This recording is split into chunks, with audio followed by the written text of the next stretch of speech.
السلام علیکم ورحمۃ اللہ وبرکاتہ۔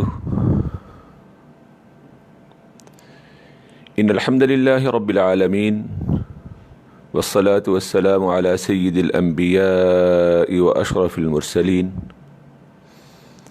ومن تبعهم بإحسان الى یوم الدین۔ اللهم صل على محمد وعلى آل محمد كما صليت على إبراهيم وعلى آل إبراهيم إنك حميد مجيد۔ اللهم بارك على محمد وعلى آل محمد كما باركت على إبراهيم وعلى آل إبراهيم إنك حميد مجيد۔ أما بعد فأعوذ بالله السميع العليم وبوجهه الكريم وسلطانه القديم من الشيطان الرجيم من همزه ونفخه ونفثه۔ بسم الله الرحمن الرحيم۔ الحمد لله رب العالمين الرحمن الرحيم مالك يوم الدين، إياك نعبد وإياك نستعين، اهدنا الصراط المستقيم صراط الذين أنعمت عليهم غير المغضوب عليهم ولا الضالين آمين۔ اللہ رب العالمین سے دعا کرتے ہوئے، یا الہ العالمین یا ذی الجلال والاکرام،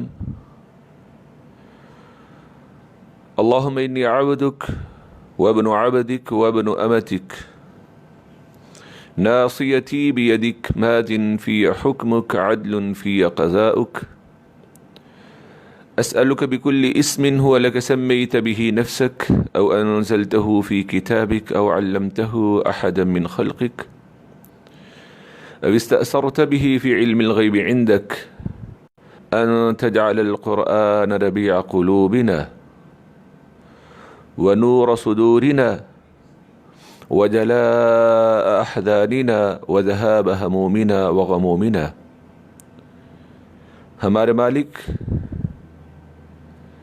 قرآن کو کہ جس کو ہم سمجھنے کے لیے کوشش کر رہے ہیں، اس کے اندر تدبر اور تفکر ہم کر رہے ہیں، اللہ اس قرآن کو ہمارے صدور، ہمارے قلوب کو منور کرنے کا ذریعہ بنا دے، اور اس قرآن کے ذریعہ سے اللہ ہمارے دلوں کے اندر باغ و بہار پیدا کر دے،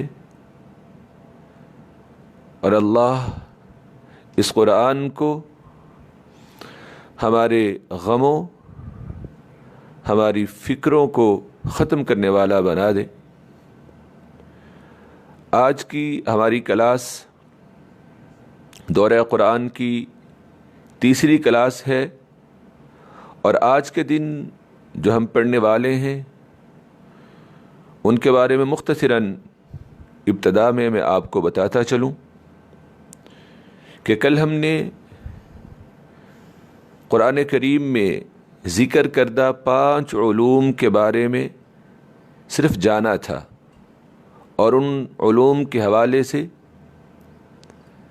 شاہ ولی اللہ محدث دہلوی رحمہ اللہ تعالی نے اپنی کتاب الفوز الکبیر کے اندر جو قرآن کے علوم کا خلاصہ بیان کیا ہے، وہ 5 نام یا 5 ٹرمز جو ہیں وہ میں نے آپ کے سامنے رکھی تھی، ان کی آج تفصیل ہوگی، اور اس کے بعد تعوذ و تسمیہ کا معنی اور قرآن مجید کی تلاوت سے پہلے تعوذ اور تسمیہ پڑھنے کی حکمت اور فضیلت، سورۃ الفاتحہ کا ترجمہ و تفسیر، اور پھر سورہ فاتحہ کے اس حوالہ سے تعارف کہ سورہ فاتحہ قرآن کے اندر مذکور 5 علوم کا خلاصہ ہے، اور وہ کون سی آیا ہے جو کہ سورۃ الفاتحہ کا خلاصہ ہے۔ اس کے بعد سورہ فاتحہ کے اندر اللہ رب العالمین نے تمام بنی نوع انسان کو کن 3 گروہوں کے اندر تقسیم کیا ہے، اور وہ تقسیم آج ہمارے معاشرہ میں کس طرح سے موجود ہے۔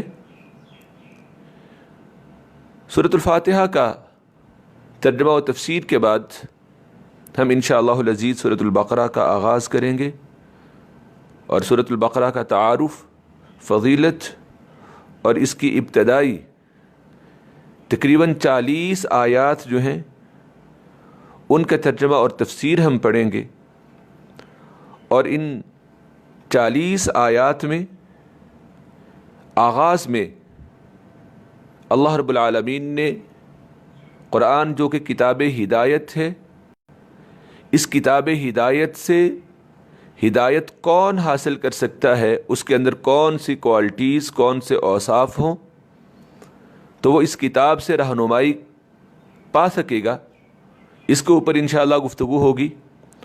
اور مومنین کے اوصاف، نفاق اور منافقت کی 3 مثالیں، اور توحید الوہیت، حضرت آدم علیہ السلام کی تخلیق اور فرشتوں پر آدم علیہ السلام کی فضیلت، ابلیس کا تکبر، اور سیدنا آدم علیہ السلام کی توبہ، اور اس توبہ کے بعد حبوط آدم علیہ السلام، سیدہ حوا اور ابلیس کا زمین کے اوپر اتارا جانا، اور انسانوں کے لیے اللہ کی طرف سے ہدایت کا، تعلیم کا سلسلہ شروع ہونا۔ یہ مختصر سی باتیں ہیں، مختصر سا تعارف ہے، اور یہ پیٹرن ہے ہماری آج کی کلاس کا۔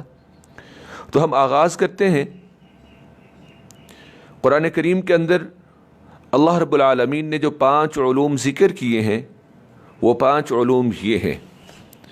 شاہ ولی اللہ محدث دہلوی رحمہ اللہ تعالی نے الفوز الکبیر کے اندر بیان کیا ہے کہ قرآن کریم کے اندر اللہ رب العالمین نے 5 علوم ذکر کیے ہیں۔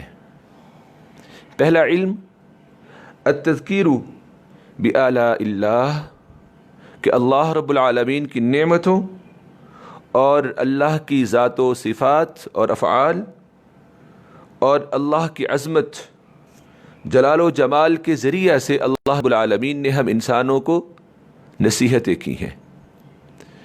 دوسرا علم التذکیر بایام اللہ، اللہ رب العالمین نے ہمیں نصیحت کی ہے قوموں کی تاریخ کے ذریعہ سے، اور اقوام کے اندر اپنے اپنے وقت میں جو اہل اسلام اور اہل ایمان رہے، کس طرح اللہ رب العالمین نے ان کی نصرت و مدد کی، ان کو قوت پہنچائی، اور اہل کفر پہ کس طرح اللہ کا عذاب جو ہے وہ آتا رہا۔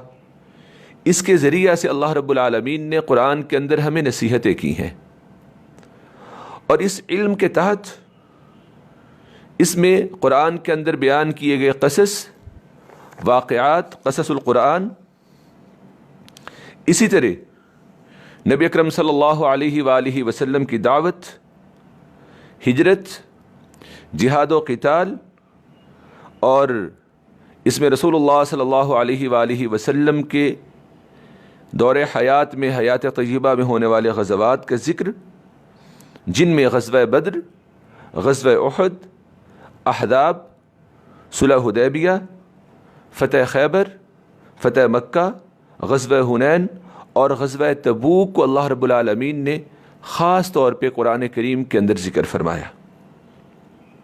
تیسرا علم جو اللہ رب العالمین نے قرآن کے اندر بیان فرمایا وہ ہے التذکیر بالموت وما بعدہ، کہ اس میں اللہ رب العالمین نے انسان کے مرنے، اس کی موت، قیامت، عالم برزخ، حشر و نشر، جنت و دوزخ کی تمام آیات اور تمام احوال اللہ رب العالمین نے قرآن کے اندر بیان فرمائے ہیں۔ چوتھا علم جو قرآن کے اندر اللہ رب العالمین نے بیان کیا ہے وہ علم الاحکام ہے۔ علم الاحکام کے تحت اللہ رب العالمین نے عبادات، معاشرت، معیشت و سیاست، تمدن و تہذیب، اخلاق و اعمال اور حکومت کے تمام معاملات کہ کس طرح ایک اسلامی حکومت کے خد و خال ہوں گے اور اسلامی حکومت اپنی رعایا کے لیے کیا کیا سہولیات ان کا اہتمام کرے گی، اور ایک اسلامی حکومت کے اپنے پڑوسیوں کے ساتھ اور اقوام عالم کے ساتھ تعلقات کی بنیادیں کیا ہوں گی، ان تمام کو اللہ رب العالمین نے قرآن کریم کے اندر تفصیل سے بیان فرمایا ہے علم الاحکام کے ضمن میں۔ اور علم الاحکام کے ضمن میں ہی اللہ رب العالمین نے تمام معاشرتی معاملات جس میں نکاح و طلاق، وراثت اور معیشت کے حوالے سے تجارت کے تمام حلال ذرائع اور مال کمانے کے تمام حرام ذرائع جس میں سود، جوا، شراب، زنا اور انسان کے ساتھ تعلقات وہ صنفی حوالے سے کس سینس میں جائز ہوں گے اور کس میں حرام ہوں گے، یہ تمام باتیں اللہ رب العالمین نے علم الاحکام کے اندر بیان فرمائی ہیں۔ اور پانچواں علم جو اللہ رب العالمین نے قرآن کریم کے اندر بیان فرمایا وہ علم المخاصمہ ہے، اور علم المخاصمہ میں اللہ رب العالمین نے کفار و مشرکین، یہود و نصارہ اور منافقین پر تنقید اور ان کے اوپر اتمام حجت کی تمام آیات اللہ رب العالمین نے علم المخاصمہ کے تحت جو ہیں وہ بیان فرمائی ہیں۔ یہ 5 علوم ہیں جو اللہ رب العالمین نے قرآن کریم کے اندر بیان فرمائے۔ ان تمام پانچوں کے پانچوں علوم کا احاطہ اللہ رب العالمین نے سورۃ الفاتحہ کے اندر کیا ہے، اس لیے اس اکیلی سورت کو اللہ رب العالمین نے قرآن کریم میں القرآن العظیم کہا، رسول اللہ صلی اللہ علیہ وآلہ وسلم نے اسے ام الکتاب کہا، اور اسی لیے قرآن کریم کے آغاز میں اس کے افتتاحیہ میں اللہ رب العالمین نے سورۃ الفاتحہ کو رکھا ہے۔ وہ 5 علوم جو اللہ نے قرآن میں تفصیل کے ساتھ ایک ڈیٹیل کے ساتھ اللہ نے بیان فرمائے ہیں، اللہ رب العالمین نے اشارتاً کنایتاً سورۃ الفاتحہ کے اندر ان کو بیان فرمایا۔ وہ علم کہ جسے التذکیر بآلاء اللہ کہا جاتا ہے کہ انسانوں پر اللہ کی نعمتیں اور اس کائنات کے اندر اللہ رب العالمین نے انسانوں کے لیے جو کچھ پیدا کیا ہے، اور پھر ان تمام چیزوں میں سے سب سے بڑھ کے جو اللہ کی رحمت ہے، اور اللہ کی رحمت کا سب سے بڑا مظہر اس کائنات کا نظام انتہائی تدبر کے ساتھ بہترین انداز میں، خوبصورت انداز میں چلانے والے رب العالمین کا ذکر اللہ رب العالمین نے سورۃ الفاتحہ کی ابتدائی 3 آیات میں کیا۔ الحمدللہ رب العالمین الرحمن الرحیم بسم اللہ الرحمن الرحیم الحمدللہ رب العالمین الرحمن الرحیم، ان 3 ابتدائی آیات میں اللہ رب العالمین نے سورۃ الفاتحہ کے اندر قرآن کے اندر تفصیل سے بیان کیے گئے علم التذکیر بآلاء اللہ کو سمو دیا ہے۔ دوسرا علم جو قرآن کے اندر بیان کیا گیا التذکیر بایام اللہ، قوموں کے واقعات، قصص، گمراہ فرقوں کا تذکرہ، گمراہ قوموں اور ان کو پر آنے والے عذاب کا ذکر، ہدایت یافتہ اہل ایمان کے اوپر انعامات کا تذکرہ اللہ رب العالمین نے قرآن کے اندر بڑی ہی تفصیل کے ساتھ بیان فرمایا ہے، اور اس کو اللہ رب العالمین نے سورۃ الفاتحہ کی آیت نمبر 7 جو کہ آخری آیت ہے اس کے اندر اللہ نے بیان فرما دیا صراط الذین انعمت علیہم، کہ ان لوگوں کا راستہ جن پر آپ کا انعام ہوا، اور انعام یافتہ کے اندر اللہ رب العالمین نے تمام اہل ایمان کو سمو دیا۔ غیر المغضوب علیہم ولا الضالین، اور المغضوب علیہم میں وہ تو جنہیں تباہ و برباد کر دیا گیا یا جنہیں زندہ رکھا گیا بطور عبرت کے، ان کا اللہ رب العالمین نے ذکر کر دیا کہ اللہ کا غضب اور غصہ ان کے اوپر ہوا۔ ولا الضالین، اور الضالین میں وہ فرق، وہ اقوام جو کہ عقائد، عبادات اور معاملات میں خود ساختہ ترامیم اور تنسیخات کرتے ہوئے جنہوں نے بدعات یا اپنی، اور پھر اس کے بعد عالم برزخ، اور پھر عالم حشر و نشر، میدان محشر، میزان ترازو کا قائم ہونا، اور پھر جنت و جہنم، اس سب کا تذکرہ اللہ رب العالمین نے قرآن کریم کے اندر بہت ہی تفصیل کے ساتھ اور شرح و بسط کے ساتھ بیان فرمایا ہے۔ لیکن سورہ فاتحہ کی ایک آیت میں اللہ رب العالمین نے ان تمام باتوں کو سمو دیا۔ وہ آیت سورہ فاتحہ کی آیت نمبر 4 ہے، مالک یوم الدین، کہ وہ قیامت کے دن کا مالک ہے، وہ روز جزا و سزا کا مالک ہے۔ اور چوتھا علم جو قرآن کریم کے اندر بیان کیا گیا، علم الاحکام، اس کو اللہ رب العالمین نے سورہ فاتحہ کی آیت نمبر 5 کے اندر بیان کر دیا، ایاک نعبد، صرف تیری ہی ہم عبادت کرتے ہیں۔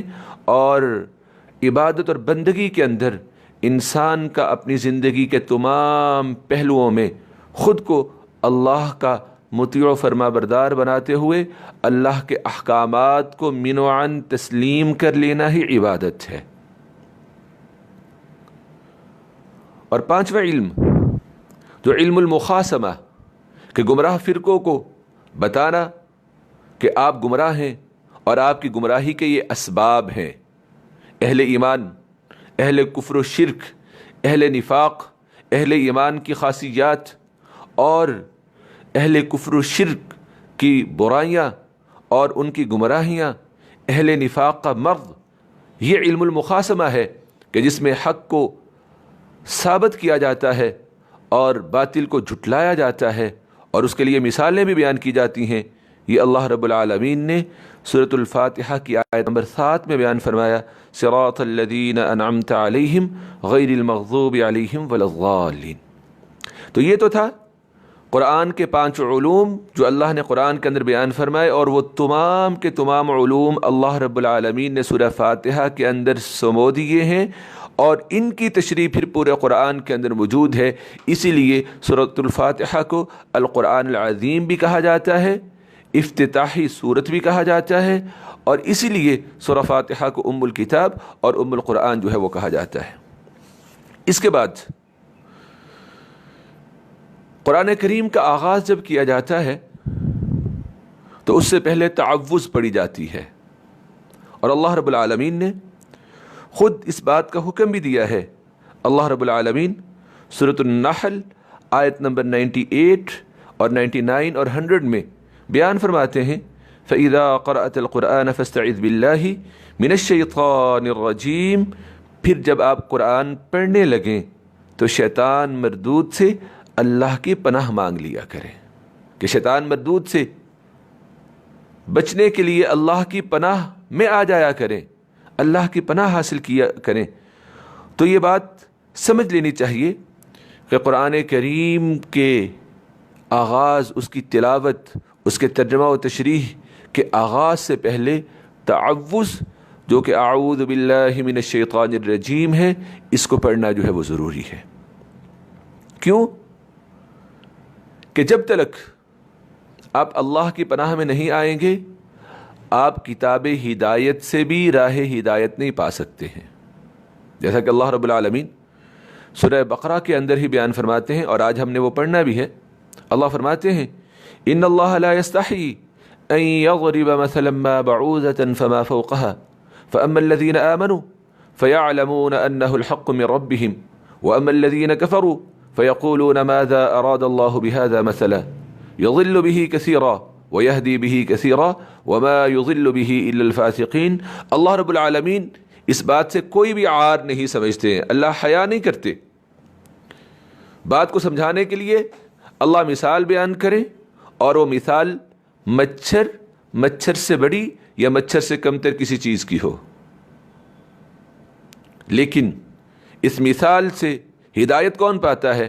فَأَمَّا الَّذِينَ آمَنُوا فَيَعْلَمُونَ أَنَّهُ الْحَقُّ مِنْ رَبِّهِمْ، وہ لوگ جو ایمان لا چکے ہیں وہ یہ بات جانتے ہیں کہ مثال جیسی بھی ہو وہ ان کے رب کی طرف سے حق اور سچ ہے۔ وَأَمَّا الَّذِينَ كَفَرُوا فَيَقُولُونَ مَاذَا أَرَادَ اللَّهُ بِهَذَا مَثَلًا، اور وہ لوگ جو کافر ہیں وہ یہ کہتے ہیں کہ ان مثالوں کو بیان کر کے اللہ کیا سمجھانا چاہتے ہیں، اللہ کا کیا ارادہ ہے ان مثالوں کو بیان کرنے کا؟ پھر کیا فرمایا، یضل به کثیرا ویہدی به کثیرا۔ مثال قرآن میں، آیت قرآن کی بات قرآن کی، لیکن اللہ فرماتے ہیں کہ بہت سے ان مثالوں کو سن کے گمراہ بھی ہو جاتے ہیں اور بہت سے ہدایت بھی پاتے ہیں۔ تو قرآن سے ہدایت حاصل کرنے کے لیے خود کو اللہ کے سپرد کر کے انسان کا اپنے عقل، شعور، فہم، احساسات کو اللہ کی وحی کے علم کے تابع کر کے اگر انسان قرآن کو سیکھے گا تو تبھی راہ ہدایت پائے گا۔ وگرنہ آپ دیکھیے امت مسلمہ 73 فرقوں میں، اور میں نے کل بھی ذکر کیا تھا کہ وہ 73 کے 73 فرقے اپنی جھوٹی باتوں کے لیے بھی دلائل قرآن سے ہی لے کے آتے ہیں، اور اللہ نے بیان فرمایا قرآن کے اندر کل حزب بما لدیہم فرحون، ہر گروہ اپنے مطابق قرآن کو ہوا ہے کہ دیکھیں ہماری اس بات کی تائید اور دلیل قرآن کے اندر ہے کہ نہیں ہے، جبکہ قرآن اس فہم میں اس بات کو بیان نہیں کر رہا ہوتا ہے کہ جو کہ گمراہ لوگوں نے اپنا فہم اس آیت سے بنایا ہوا ہوتا ہے۔ اور پھر کتنی ہی ایسی باتیں ہوتی ہیں، کسی سے ڈیبیٹ کر رہے ہوتے ہیں، کسی کو سمجھا رہے ہوتے ہیں تو وہ کہتا ہے کہ جی دیکھیں یہ بات اللہ نے قرآن کے اندر فرمائی نہیں ہے اور آپ کہہ رہے ہیں کہ نہیں ہے۔ اب حالانکہ اللہ نے وہ فرمائی ہے، لیکن وہ کس سینس میں، کس فہم میں ہے، اس کے سینس اور فہم کو شیطان نے بھٹکا دیا ہے، غلط چلا دیا ہے۔ اس لیے ضروری ہے کہ آپ جب بھی قرآن کی قرات، قرآن کی تلاوت یا قرآن کی تفسیر اور ترجمہ پڑھنے لگیں تو اس سے پہلے تعوذ جو ہے وہ لازمی پڑھیں، کیونکہ اللہ رب العالمین نے خود اس کا حکم دیا ہے۔ مقاصد کیا ہے؟ اللہ رب العالمین سورۃ الاعراف آیت نمبر 200 میں وَإِمَّا يَنزَغَنَّكَ مِنَ الشَّيْطَانِ نَزْغٌ فَاسْتَعِذْ بِاللَّهِ، اگر شیطان کا کوئی وسوسہ آپ کو ابھارے تو اب اللہ سے پناہ مانگیے۔ شیطان انسان کے دل میں کس طرح سے وسوسہ ڈالتا ہے؟ رسول اللہ صلی اللہ علیہ وآلہ وسلم کی صحیح حدیث ہے کہ آپ صلی اللہ علیہ وآلہ وسلم نے فرمایا کہ ایک انسان بیٹھا ہوا یہ سوچ رہا ہوتا ہے، اور ایک لمٹ تک یہ سوچنا بہتر بھی ہے، اور اللہ نے حکم بھی دیا ہے کہ تم اللہ کی آیات میں، اللہ کی تخلیقات میں غور و فکر کرو، تدبر کرو، نشانیوں کو دیکھو اور سمجھو کہ اللہ نے یہ ساری کائنات پیدا کی، اللہ نے اس چیز کو بھی بنایا، اللہ نے اس چیز کو بھی بنایا، اللہ نے مجھے بھی بنایا اور کتنا خوبصورت بنایا۔ اور اب اس کے بعد انسان کو شیطان کس طرف لے کے جاتا ہے کہ اچھا یہ سب کچھ تو اللہ نے بنایا ہے، اب اللہ کو کس نے بنایا ہے؟ صاف ظاہر ہے کہ اس کائنات کو بنایا تو پھر لازمی بات ہے کہ لاجیکلی عقل یہ سمجھ آتی ہے کہ اللہ کو بھی کوئی بنانے والے لازماً ہوں گے۔ رسول اللہ صلی اللہ علیہ وسلم نے فرمایا کہ جب انسان اس سوچ پہ پہنچے، شیطان یہ وسوسہ ڈالے، وَلْيَنْتَهِ، وہ رک جائے اور پھر یہ دعا پڑھے رضیت باللہ ربا وبالاسلام دینا ومحمد صلی اللہ علیہ وسلم نبیا ورسولا۔ تو تعوذ کس لیے؟ کہ جب بھی شیطان کا کوئی وسوسہ آپ کو ابھارے اور آپ کی سوچ اور فہم کو غلط طرف، اعوذ باللہ، آپ اللہ کی پناہ مانگ لیا کریں۔ اور سورۃ المومنون میں اللہ شیطان کے وسوسے سے پناہ مانگنے کا حکم دیا۔ اللہ کرتا ہے، اللہ کی پناہ میں آتا ہے۔ اس میں سے جو آخری صورت ہے قل اعوذ برب الناس، اور اس سے پہلی جو صورت ہے قل اعوذ برب الفلق، اگر آپ ان کا تقابل کرتے ہیں، ان کو دیکھتے ہیں تو چند باتیں ہماری سمجھ کے اندر، ہمارے ذہن کے اندر آتی ہیں کہ سورۃ الفلق کو اگر ہم پڑھتے ہیں تو اللہ رب العالمین کیا فرماتے ہیں؟ بسم اللہ الرحمن الرحیم قل اعوذ برب الفلق، کہہ دیجئے کہ میں اس پروردگار کی پناہ میں آتا ہوں، الفلق، جو کہ پھاڑنے والا ہے، رات کی تاریکی سے دن کی روشنی کو، اندھیروں میں سے اجالوں کو، ایک بیج کو پھاڑ کے ایک توانا درخت پیدا کرنے والا، بادلوں کو پھاڑ کے اس میں سے بارش برسانے والا، الفلق، برب الفلق، ایک اللہ کی صفت۔ اور پناہ کتنی چیزوں سے؟ من شر ما خلق، ہر اس شر سے جو اللہ نے پیدا کیا، ومن شر غاسق اذا وقب، تاریکی کے شر سے جب وہ تاریکی چھا جائے، ومن شر النفاثات فی العقد، گروہ کے اندر پھونک مارنے والی جادوگر عورتوں کے شر سے، وَمِن شَرِّ حَاسِدٍ إِذَا حَسَدَ، اور حاسد کے شر سے کہ جب وہ حسد کرنے لگے۔ اللہ کی ایک صفت برب الفلق اور 4 چیزوں سے انسان نے پناہ مانگی۔ اور سورۃ الناس دیکھیے، بسم اللہ الرحمن الرحیم، قل اعوذ برب الناس ملک الناس الہ الناس من شر الوسواس الخناس۔ آپ کہیے کہ میں انسانوں کے پروردگار کی پناہ میں آتا ہوں، ملک الناس، جو انسانوں کا مالک و بادشاہ بھی ہے، مالک و مختار بھی ہے، جو تمام انسانوں کا الہ اور معبود بھی ہے۔ 3 اللہ کی بڑی بڑی صفات، اور پناہ صرف ایک چیز سے، من شر الوسواس الخناس، وسوسے کے شر سے جو چپکے سے ڈالنے والے ہیں، اور وہ وسوسہ انسانوں کے دلوں میں ڈالا جاتا ہے، اور ڈالنے والے کون ہیں؟ من الجنۃ والناس، جنوں میں سے بھی ہے اور انسانوں میں سے بھی ہے۔ تو وسوسہ دیکھنے میں ایک بہت چھوٹی سی چیز ہے، لیکن شیطان کا سب سے تباہ کن ہتھیار ہی وسوسہ ہے۔ اس لیے تعوذ کے حوالے سے جہاں جہاں اللہ رب العالمین نے شیطان سے پناہ مانگنے کے احکامات بیان فرمائے ہیں، ان میں سے کثرت میں اللہ رب العالمین نے پھر شیطان کے وسوسوں کا ذکر کیا ہے۔ اسی طرح شیطان کا دوسرا، وسوسے کے بعد دوسرا تباہ کن ہتھیار جو ہے وہ غصہ ہے۔ اور رسول اللہ صلی اللہ علیہ وآلہ وسلم کے پاس ایک شخص آیا اور اس نے آ کے کہا، یا رسول اللہ صلی اللہ علیہ وسلم، مجھے نصیحت کیجیے، اوصنی، وصیت کیجیے۔ تو آپ صلی اللہ علیہ وآلہ وسلم نے کیا فرمایا؟ لا تغضب، لا تغضب، لا تغضب۔ 3 مرتبہ آپ نے فرمایا تم نے غصہ نہیں کرنا، غصہ نہیں کرنا، غصہ نہیں کرنا۔ کیوں؟ جب غصہ آتا ہے تو پھر انسان کی عقل کے اوپر پردہ پڑ جاتا ہے، اور غصے میں انسان بہت کچھ کہہ بیٹھتا ہے، بہت کچھ کر لیتا ہے۔ رسول اللہ صلی اللہ علیہ وآلہ وسلم کی صحیح حدیث ہے، جو کہ مسند ابو یعلا میں بھی ہے، اور سنن نسائی کے اندر بھی یہ حدیث جو ہے وہ موجود ہے، اور مسند احمد میں بھی یہ حدیث موجود ہے۔ حضرت ابی بن کعب رضی اللہ تعالیٰ عنہ بیان فرماتے ہیں کہ 2 شخص رسول اللہ صلی اللہ علیہ وآلہ وسلم کے پاس ہی آپس میں جھگڑ رہے تھے کہ ان دونوں میں سے ایک شخص کی غصے کی وجہ سے ناک سرخ ہو گئی۔ رسول اللہ صلی اللہ علیہ وآلہ وسلم نے فرمایا، انی لعالم شیئا لو قالہ لذہب عنہ ما یجد لو قالا، میں ایک ایسی چیز جانتا ہوں کہ اگر یہ اسے پڑھ لے تو اس کا یہ غصہ کہ جس کی وجہ سے اس کی ناک سرخ ہو رہی ہے، یہ غصہ ختم ہو جائے۔ اور وہ کیا ہے؟ اعوذ باللہ من الشیطان الرجیم۔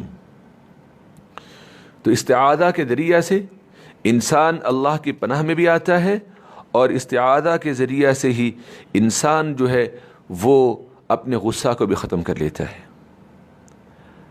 اب استعاذہ کا معنی کیا ہے؟ استعاذہ کا معنی ہے انسان کا خود کو اللہ کے سپرد کر دینا۔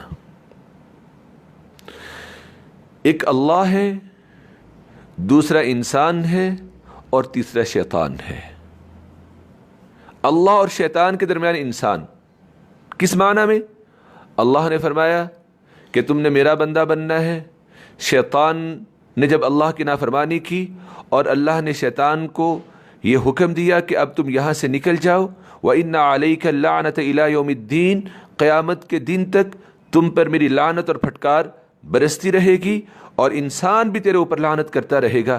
تو تب شیطان نے یہ اللہ کے سامنے عہد کیا تھا، فَبِعِزَّتِكَ لَأُغْوِيَنَّهُمْ أَجْمَعِينَ، کہ اللہ تیری عزت کی قسم ہے میں ان تمام انسانوں کو گمراہ کرنے کی کوشش کروں گا، إِلَّا عِبَادَكَ مِنْهُمُ الْمُخْلَصِينَ، ہاں وہ جو تیرے خالص بندے ہوں گے ان کے اوپر میرا زور نہیں چلے گا۔ اور اللہ رب العالمین نے کیا فرمایا سورہ فاطر کے اندر؟ إِنَّ الشَّيْطَانَ لَكُمْ عَدُوٌّ فَاتَّخِذُوهُ عَدُوًّا إِنَّمَا يَدْعُو حِزْبَهُ لِيَكُونُوا مِنْ أَصْحَابِ السَّعِيرِ۔ یہ بات یاد رکھ لو، شیطان تمہارا دشمن ہے اور تم نے بھی اس کو دشمن بنانا ہے، اور شیطان کے سارے ہیلے بہانے، تمام اس کی محنتیں، کوششیں، ساری سعی و جد و جہد اس چیز کے لیے کہ وہ خود تو جہنمی بن چکا ہے، تمہیں بھی جہنمی بنا کے چھوڑے۔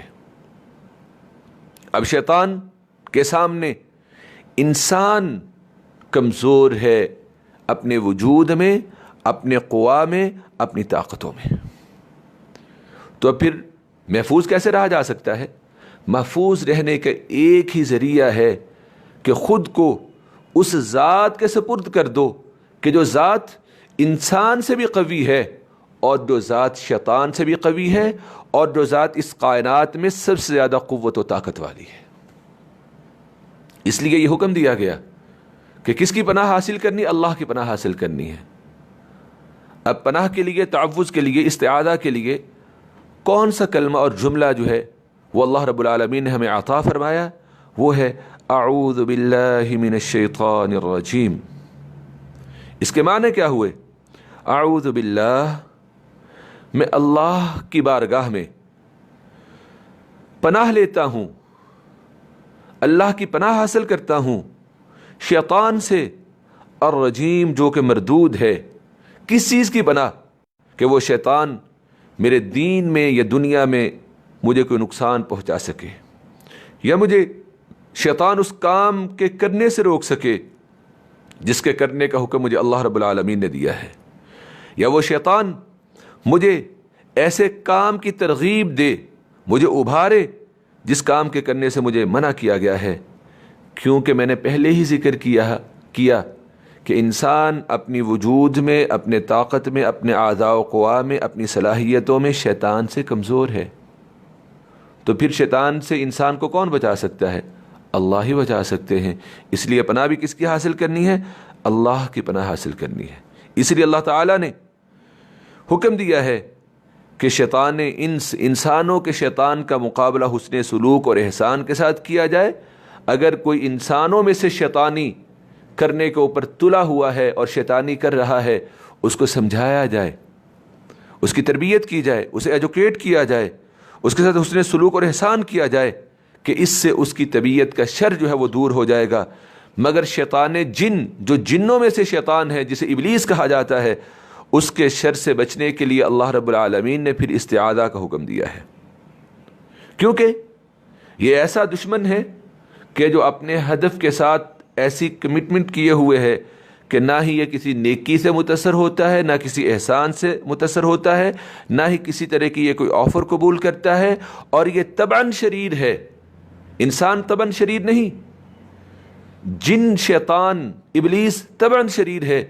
اس لیے شیطان انس سے، وہ انسان جس کے اندر شیطانی صفات آ گئی ہیں، اس کو تو آپ حسن سلوک سے، تربیت سے سمجھا کے آپ اس کو قائل کر سکتے ہیں، آمادہ کر سکتے ہیں، لیکن شیطان جن کو آپ کسی بھی طرح سے قائل نہیں کر سکتے ہیں۔ اب اس کے بچاؤ کے لیے ایک ہی ذریعہ ہے کہ آپ کس کی پناہ میں آ جائیں؟ اللہ کی پناہ میں آ جائیں۔ اب شیطان کیا ہے؟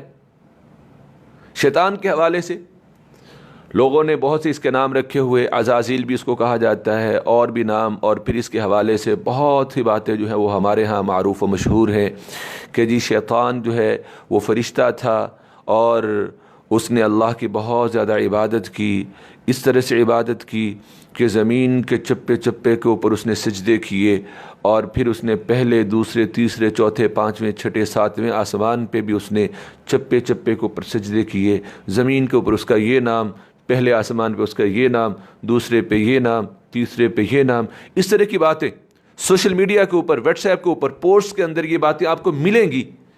لیکن یہ بات سمجھ لیجئے کہ یہ بھی شیطان کا وسوسہ ہے۔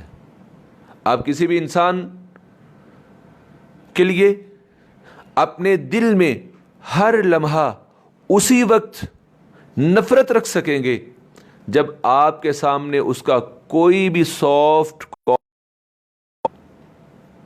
اور اگر سافٹ کارنر آ گیا تو پھر آپ کی نفرت کے اندر کمی آ جائے گی، گیپ آ جائے گا، ایکویلٹی نہیں رہے گی، سختی نہیں رہے گی۔ اس لیے یہ سب شیطان کی طرف سے پھیلائی ہوئی باتیں ہیں۔ شیطان جن ہے۔ اللہ رب العالمین نے قرآن کریم کے اندر سورہ کہف کے اندر واضح طور پہ فرمایا کہ کان من الجن ففسق عن امر ربہ، وہ جنوں میں سے ہے اور اس نے اپنے رب کے حکم کی نافرمانی کی۔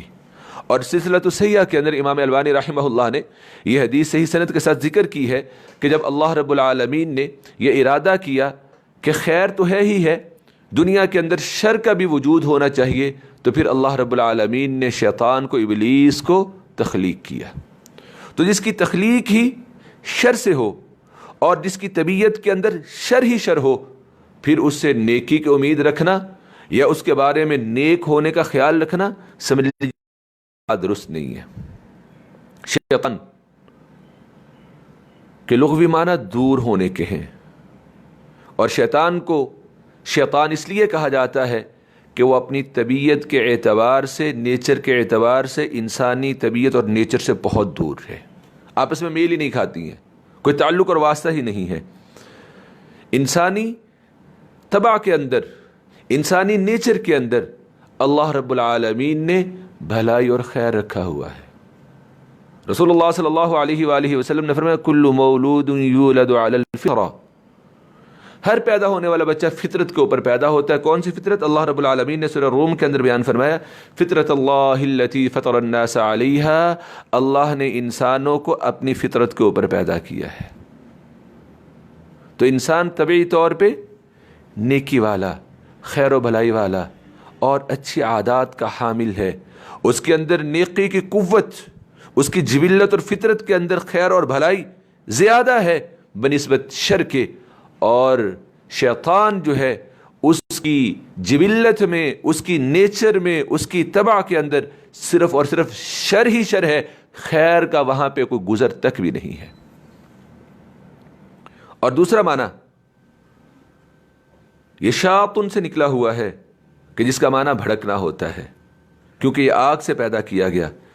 اسی طرح شطن عربی کے اندر اگر اس کا مادہ، اس کا روٹ ورڈ شطن مان لیا جائے تو شطن عربی کے اندر اس رسی کو کہا جاتا ہے جو کہ الجھی ہوئی ہوتی ہے، گنجلک ہوتی ہے، جس کا کوئی سرا نظر نہیں آ رہا ہوتا، سرا ہو بھی تو اس کو آپ سیدھا نہیں کر سکتے۔ اسی طرح شطن عربی کے اندر سانپ کے رینگنے کے بعد، گزرنے کے بعد جو ٹیڑھا میڑھا راستہ بن جاتا ہے اس کو بھی شطن کہتے ہیں۔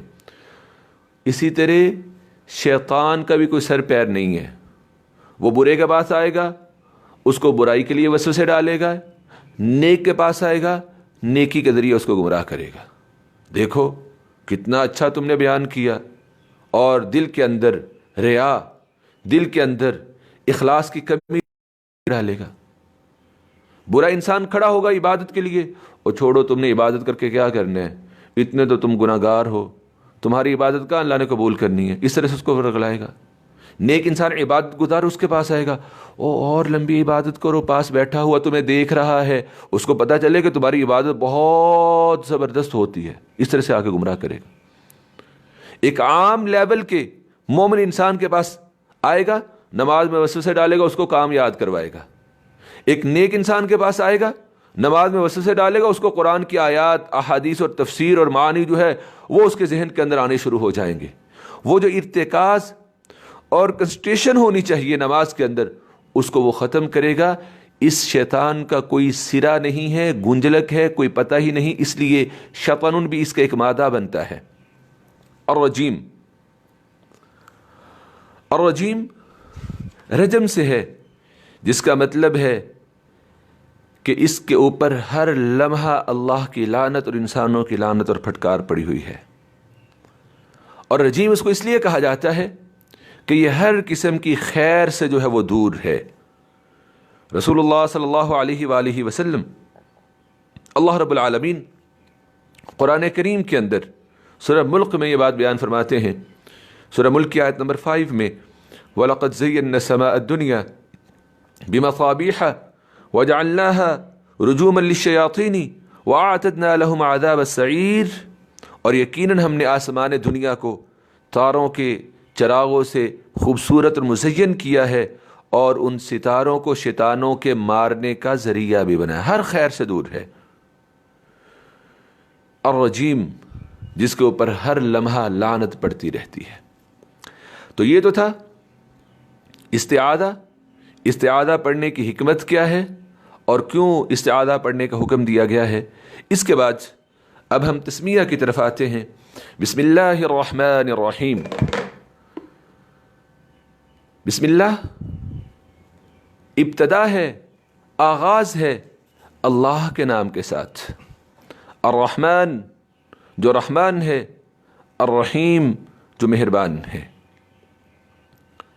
اب تسمیہ کے حوالے سے رسول اللہ صلی اللہ علیہ وآلہ وسلم کے فرامین اور ارشادات گرامی، اللہ کے نبی صلی اللہ علیہ وآلہ وسلم نے فرمایا کل امر ذی بال لم یبدأ ببسم اللہ فہو اقطع وفی روایت وہو اجزم، کہ ہر وہ کام جو کہ انسان کی نگاہ میں اہمیت والا ہو، اگر اس کا آغاز اللہ کے نام کے ساتھ نہیں کیا جاتا ہے تو پھر وہ کام نامکمل رہتا ہے، خیر و بھلائی سے محروم رہتا ہے اور بے برکت والا رہتا ہے۔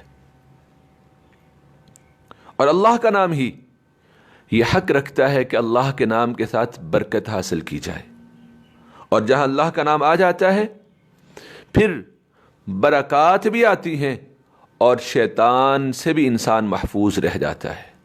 ایک تو استعاذہ ہے ہی ہے، دوسرا یہ ہے کہ استعاذہ ہر وقت کے لیے نہیں، مخصوص اوقات اور مخصوص کیفیات اور مخصوص اعمال سے پہلے ہے، جبکہ تسمیہ انسان کے ہر کام کے آغاز سے پہلے پڑھنے کا حکم دیا گیا ہے۔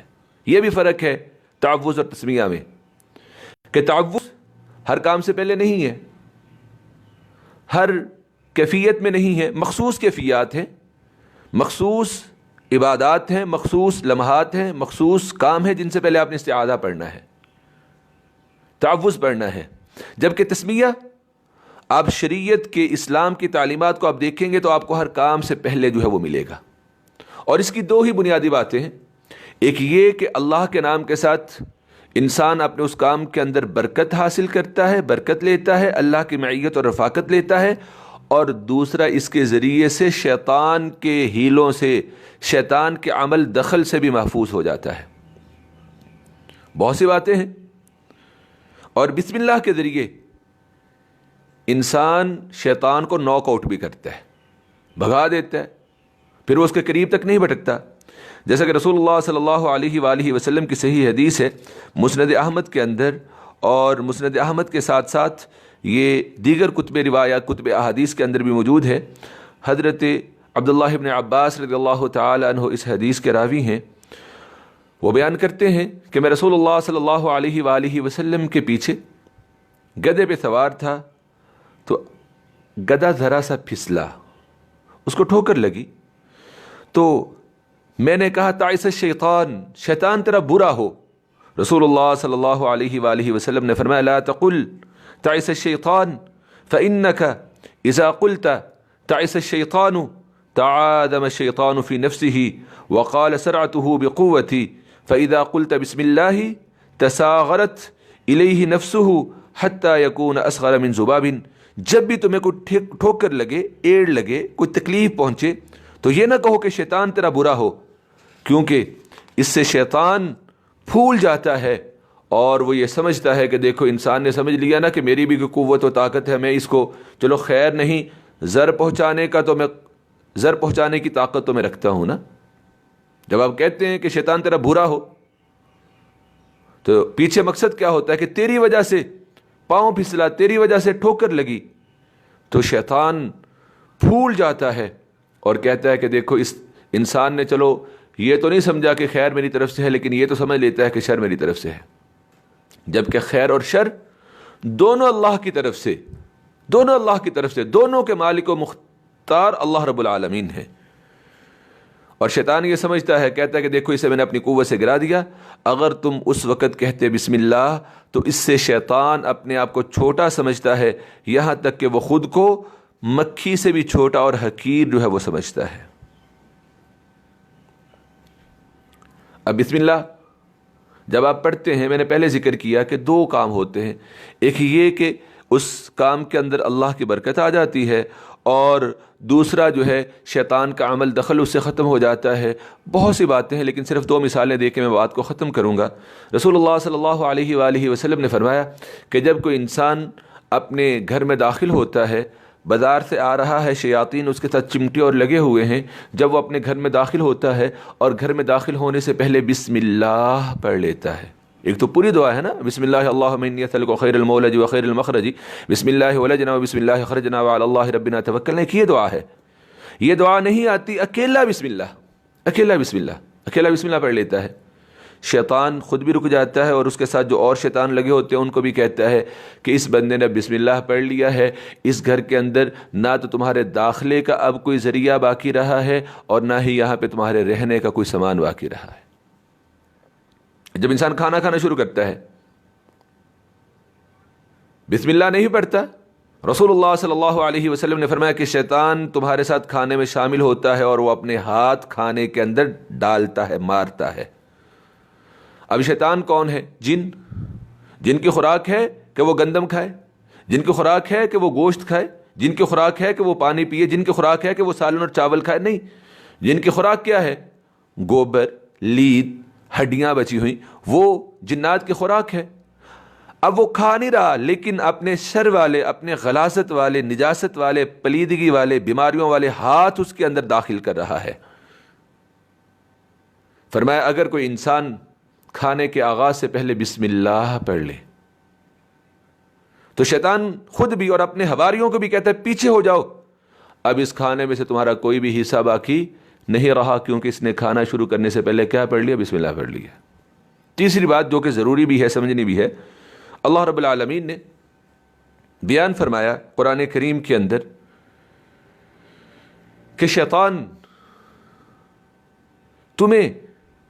شیطان خود اور اس کا قبیلہ تمہیں وہاں سے دیکھتے ہیں جہاں سے تم انہیں نہیں دیکھ سکتے ہو. اور آپ نے دیکھا ہوگا کہ کیسز ایسے بھی آتے ہیں کہ جس کے اندر یہ بات ہوتی ہے کہ جی یہ انسان ہے، اس کے اوپر کوئی جن جو ہے وہ مسلط ہوا ہے، جن اس کے اوپر فریفتہ ہوا ہے، یا عورت بچی ہے اس کے اوپر جن جو ہے وہ فریفتہ ہوا ہے. اب بنیادی وجہ کیا ہے کہ آپ نے اللہ کے نبی کا وہ حکم نہیں سمجھا کہ رسول اللہ صلی اللہ علیہ وآلہ وسلم نے فرمایا کہ جب انسان مرد و عورت لباس اتارنے لگتے ہیں، اگر وہ لباس اتارنے سے پہلے بسم اللہ پڑھ لیں تو اللہ رب العالمین ان کے اور شیاطین کے درمیان ایسا مضبوط پردہ قائم کر دیتے ہیں کہ پھر شیاطین اس مرد و عورت کو نہیں دیکھ سکتے. اور جب بے لباس ہوں گے تبھی فریفتگی کے چانسز زیادہ بڑھ جائیں گے. اس لیے میرے بھائیوں، معزز سامعین و سامعات، بسم اللہ ایک تو اللہ سے برکت حاصل کرنے کا ذریعہ ہے اور دوسرا شیطان کے عمل دخل کو ختم کرنے کا ذریعہ ہے. بسم اللہ، اللہ کے نام کے ساتھ. الرحمن الرحیم، جو رحمان بھی ہے جو رحیم بھی ہے. اب اس آیا کے اندر جو کہ قرآن کریم کی مستقل آیا بھی ہے اور سورہ فاتحہ کی مستقل آیا بھی ہے، اس میں اللہ رب العالمین کے 3 ناموں کا ذکر ہے، اور یہ 3 نام وہ ہیں جو بہت زیادہ استعمال بھی ہوتے ہیں اور قرآن کریم کے اندر کثرت کے ساتھ، تکرار کے ساتھ آتے ہیں. اور میں نے کل ذکر کیا تھا کہ میرا دورہ قرآن کا جو براڈ سائن ہے، امتیازی جو چیزیں ہیں، اس میں سے ایک توحید اسماء و صفات بھی ہے. یعنی کہ اللہ کے اسماء، ان کا تفصیل کے ساتھ، ڈیٹیل کے ساتھ ان کا تعارف. تو آج کی کلاس میں ہم نے بسم اللہ کو پڑھا ہے، تو بسم اللہ کے اندر اللہ رب العالمین کے 3 نام ہیں، جن میں سے ایک نام تو حقیقتاً اللہ کے اسم اعظم ہے، ذاتی نام ہے. 2 نام اللہ کے صفاتی ہیں، اور اللہ کی صفات میں سے جو صفت سب سے زیادہ اقوا اور اغلب ہے ان کا ذکر ہے. پھر ان 2 صفاتی ناموں میں سے ایک صفاتی نام ایسا ہے کہ جس کو اللہ کا دوسرا ذاتی اسم علم نام ہونے کی حیثیت حاصل ہے. تو آج ہم نے انشاءاللہ العزیز ان تینوں اسماء کو بھی تفصیل کے ساتھ سمجھنا ہے، کیونکہ میرے دورہ قرآن کا جو بنیادی اور امتیازی سائن ہے وہ توحید اسماء و صفات کو بیان کرنا، اس کو سمجھانا بھی ہے. تو اللہ کا ذاتی نام ہے. آپ دنیا کے اندر رحمان کسی کو کہہ سکتے ہیں، رحیم کہہ سکتے ہیں، الرحمن الرحیم تو نہیں کہہ سکتے، رحمان اور رحیم کہہ سکتے ہیں، لیکن دنیا کے اندر آپ کسی کو اللہ نہیں کہہ سکتے ہیں۔ عبد الرحمن، عبد الرحیم، عبداللہ یہ نام ہے۔ اب یہ صرف اللہ کے لیے خاص نام ہے، تو اب ہم نے اس نام کو گہرائی سے سمجھنے کے لیے اس نام کے جو اشتقاقات ہیں، یعنی کہ یہ نام عربی کے کن بیسک لفظوں سے بنا ہے، کون سے روٹ ورڈز ہیں جن سے یہ نام بنایا گیا ہے، ان کو ہم نے سمجھنا ہے۔ بہت سے اس کے روٹ ورڈز جو ہیں وہ بیان کیے گئے ہیں، لیکن امام راضی رحمہ اللہ نے اپنی کتاب تفسیر کبیر کے اندر اس کے مصدر اور اس کے اشتقاق کے حوالے سے 6 جو ہیں وہ بیان کیے ہیں، جن کے اندر ہماری بات الحمدللہ جو ہے وہ مکمل ہو جائے گی۔ تو اللہ کا پہلا اشتقاق کیا ہے کہ الہت الی فلان، اللہ کا مطلب کیا ہے؟ الہت الی فلان، جس کا معنی یہ بنتا ہے سکنت الی فلان، کہ میں نے فلاں کے ساتھ تسکین حاصل کی۔ تو مطلب کیا ہوا کہ جب ہم کہتے ہیں نا اللہ، تو پھر اللہ کے لیے یہ عقیدہ ہونا چاہیے دنیا کے اندر، کائنات کے اندر ایک ہی نام ہے کہ جب انسان پریشان ہو، مضطر ہو، بے چین ہو، اس کی زبان سے وہ نام نکلے، نام کے نکلنے کے ساتھ ہی انسان کے دل کو تسکین پہنچتی ہے۔ وہ کیا ہے؟ اللہ۔ اللہ تو کا یہ مطلب ہے، اللہ ہی وہ ہے کہ جس کے نام سے تسکین ہوتی ہے، اللہ ہی وہ ہے کہ جو اللہ کو پہچانتے ہیں، جب ان کی زبان سے اللہ نکلتا ہے تو ان کے دلوں کو آرام پہنچتا ہے۔ اللہ ہی وہ ہے جو بے چین،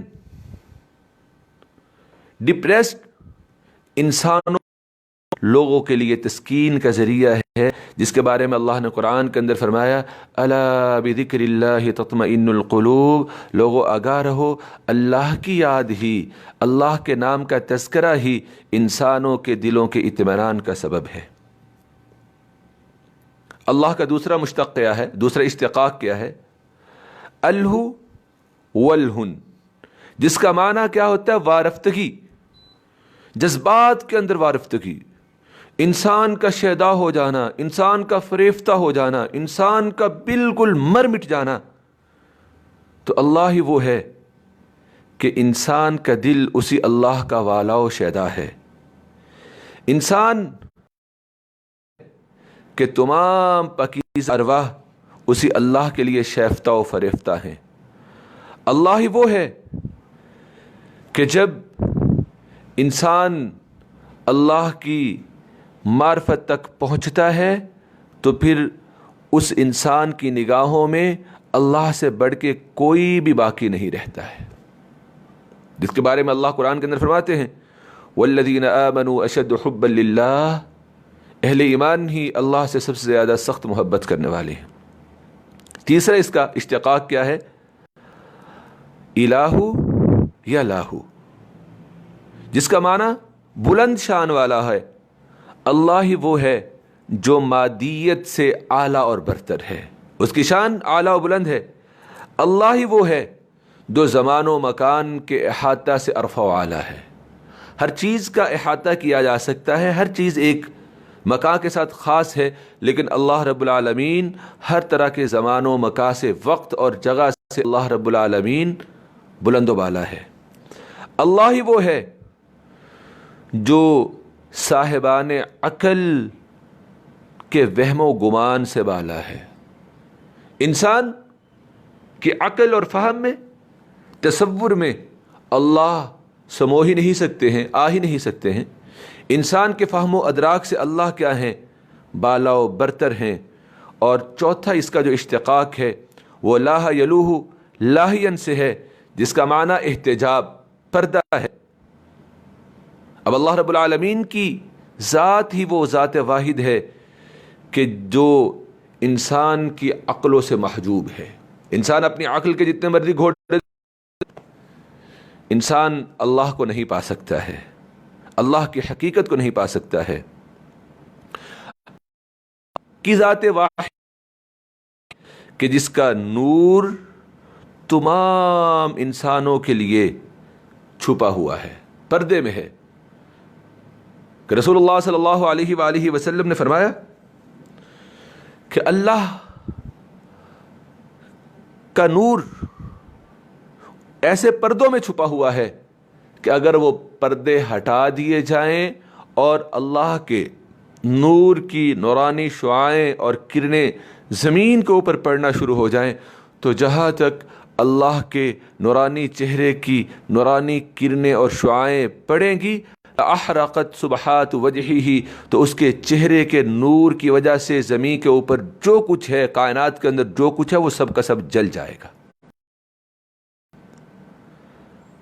اللہ ہی وہ ہے کہ جس کا کمال ہم انسانوں جیسے ناقص لوگوں کے لیے حجاب اور پردے میں ہے. پانچواں، اللہ کا جو اشتقاق ہے وہ الحل فصیل سے بنا ہے، جس کا مطلب یہ ہے کہ اللہ ہی کی وہ ذات ہے کہ جس کے پاس انسان کو پناہ گاہ ملتی ہے. انسان اللہ کی پناہ کا ویسے ہی محتاج ہے جیسے بچہ اپنی ماں کا محتاج ہوتا ہے. بچے کو سردی لگے، گرمی لگے، بھوک لگے، پیاس لگے، دکھ ہو، تکلیف ہو، درد ہو، تو وہ کس کی طرف لپکتا ہے؟ ماں کی طرف لپکتا ہے. کوئی بھی اٹھا رہا ہو، لیکن جو تسکین اسے ماں کی گود میں ملتی ہے وہ کہیں نہیں ملتی. اس کے ارد گرد اس کے بہت سے قریبی چاہنے والے بیٹھے ہوئے ہیں، لیکن اس بچے کے رونے کو، اس کی تڑپ کو جو سمجھتی ہے سب سے زیادہ وہ ماں ہی سمجھتی ہے. یہ مطلب ہے الحل فصیل، کہ اللہ ہی وہ ذات واحد ہے کہ سب اس کے محتاج ہیں. اللہ ہی وہ ذات واحد ہے کہ جب بھی انسان کے اوپر کوئی تکلیف، آفت، مصیبت آتی ہے تو اسی کو پکارا جاتا ہے. اللہ ہی وہ ذات واحد ہے کہ تضرع اور الحاح کے ذریعہ سے ہماری رسائی اس اللہ تک ہے. اور چھٹا اور آخری، اللہ کا جو اشتقاق ہے وہ الہتن سے بنا ہے، جس کا معنی یہ ہے کہ اس سے ڈرتے رہنا. اللہ ہی وہ ہے کہ جو خوف و ہراس کے وقت بندوں کی پناہ ہے. اللہ ہی وہ ہے جو تمام جہان کی پناہ گاہ ہے. اللہ ہی وہ ہے کہ جس کی حفاظت میں تمام مخلوق اپنے اپنے دشمنوں کی دست برد سے محفوظ رہتی ہے. تو یہ اللہ رب العالمین ہے کہ جس کے اشتقاق کو اگر ہم سمجھتے ہیں تو ہمیں یہ بات سمجھ آتی ہے کہ اللہ ہی وہ ہے کہ جس کے سوا اور کسی کے اندر الوہیت کا شائبہ تک نہیں ہے. اللہ ہی وہ ہے جو دین خالص کے مالک ہیں. اللہ ہی ہیں کہ جن کے لیے خالص محبت کی جانی چاہیے. اللہ ہی وہ ہیں کہ اس کے ہاتھ میں زمین و آسمان کے خزانوں کے قبضے ہیں. اللہ ہی ہیں کہ جنہیں ارض و سما کی وراثت حاصل ہے. اللہ ہی ہیں جو دلوں کی چھپی ہوئی اور سینوں میں ڈھکی ہوئی باتوں کو جانتے ہیں. اللہ ہی وہ ہیں جو تحت الثری اور فوق الثری کے غیوب کو جاننے والے ہیں. اللہ ہی ہیں جو دن کو رات میں اور رات کو دن میں تبدیل کرنے والے ہیں. اللہ ہی ہیں جو آسمانوں سے بارش برساتے ہیں اور زمین سے کھیتیاں اگاتے ہیں. اللہ ہی ہے کہ ام من شیء الا یسبح بحمدہ ولکن لا تفقہون تسبیحہم، کہ ہر چیز دن اور رات میں اس اللہ کی تسبیح کے اندر جتی ہوئی ہے. اللہ ہی ہے کہ ہر چیز اللہ کے سامنے جھکتی ہے. اللہ رب العالمین قرآن کریم کے اندر بیان فرماتے ہیں کہ سورج ہوں، چاند ہوں، یتفیع ظلالہ عن الیمین والشمائل سجدا للہ وہم داخرون، یہ سایوں کا دائیں اور بائیں جھکنا یہ بھی حقیقت میں اللہ کے سامنے ان کا سجدہ ریز ہونا ہے. اللہ ہی ہے جو ہر مخلوق کی طبع کے تقاضوں کو جانتے ہیں اور ہر مخلوق کی طبع کے تقاضوں کے مطابق اس کی تکمیل کا سامان بھی فراہم کرتے ہیں. اللہ ہی ہے جو نور السماوات والارض، زمین و آسمان کا نور ہیں. اللہ ہی ہے کہ ایمان و تقوی سے اس اللہ کی دوستی حاصل ہوتی ہے. اللہ ہی ہے کہ صبر و احسان سے اس اللہ کی معیت اور ساتھ جو ہے وہ انسان کے ذہن و قلوب کے اندر نشو و نما پاتا ہے. اللہ ہی ہے جو توبہ کرنے والوں، توکل کرنے والوں، عدل کرنے والوں، اہل صدق اور اہل اخلاص سے محبت کرتے ہیں. اللہ ہی ہے کہ بچہ مومن کی اور ہر انسان کی زبان اسی کے نام پر کھلتی ہے، اور ہر با ایمان انسان کی زبان اسی اللہ کے نام پر ہی بند ہوتی ہے، کہ آخر میں ان کا کلام لا الہ الا اللہ ہی ہوتا ہے۔ اللہ ہی ہے کہ اسی اللہ ہی کے لیے ہر طرح کے عبادات، رکوع و سجود ہیں۔ اللہ ہی ہے کہ صرف اکیلے اللہ ہی کے نام کے لیے قسم ہے۔ اللہ ہی ہے جو انسان کے دلوں کا مطلوب ہے، انسان کے ارواح کی جان ہے، اور ہر مومن کا دل اسی اللہ کی جانب جھکتا ہے۔ اللہ ہی ہے جو دعاؤں کو سنتا اور مرادوں کو بخشتے ہیں۔ اللہ ہی ہے کہ تمام کائنات کا نظام اسی اللہ کے لیے ہمیشہ کے لیے مسخر ہوا ہے۔ یہ اللہ کی ذات کا تعارف اور اللہ کے نام کا تعارف ہے۔ تو حضرات، اللہ رب العالمین کا جو اسم علم ہے، اللہ کا جو اسم ذات ہے، وہ لفظ اللہ ہے۔ اس کے بعد سورہ فاتحہ کے بسم اللہ کے اندر، تسمیہ کے اندر، سورہ فاتحہ کی پہلی آیت کے اندر جو اللہ کا دوسرا نام ہے وہ الرحمن ہے۔ الرحمن اللہ کے صفاتی ناموں میں سے وہ نام ہے کہ جو بطور صفت بھی آتا ہے، بطور علم بھی آتا ہے، اور اس کا مطلب رحمت ہے۔ اللہ رب العالمین قرآن کریم کے اندر اس کو بطور علم ذکر کرتے ہیں کہ قل ادعوا اللہ او ادعوا الرحمن ایما تدعوا فلہ الاسماء الحسنی۔ آپ ان انسانوں سے کہیں، کچھ بھی کہہ لیں، یا اللہ کہہ لیں یا پھر یا الرحمن کہہ لیں، اللہ کے تو سب نام ہی جو ہیں وہ بہتر ہیں۔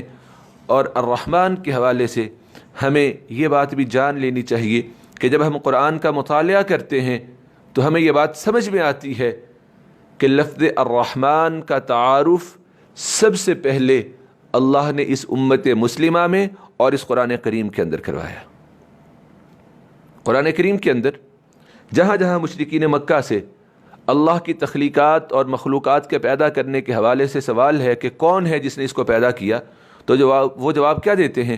اللہ فرماتے ہیں وَلَئِن سَأَلْتَهُمْ مَنْ خَلَقَ السَّمَاوَاتِ وَالْأَرْضَ وَسَخَّرَ الشَّمْسَ وَالْقَمَرَ لَيَقُولُنَّ اللَّهُ۔ اگر آپ ان سے سوال کریں کس نے آسمانوں کو، زمین کو پیدا کیا ہے اور چاند اور سورج کس کے تابع ہیں، تو وہ کیا کہیں گے؟ اللہ۔ آپ ان سے سوال کریں من نزل من السماء ماء، کس نے آسمان سے پانی نازل کیا کہ جس پانی کے ذریعے سے زمین کی مردگی کے بعد اس کو زندہ کیا جاتا ہے، تو وہ کیا کہیں گے؟ لا یقولون اللہ، اللہ۔ اگر آپ ان سے سوال کریں من خلقہم، ان کو کس نے پیدا کیا ہے، تو وہ کیا کہیں گے؟ لا یقولون اللہ۔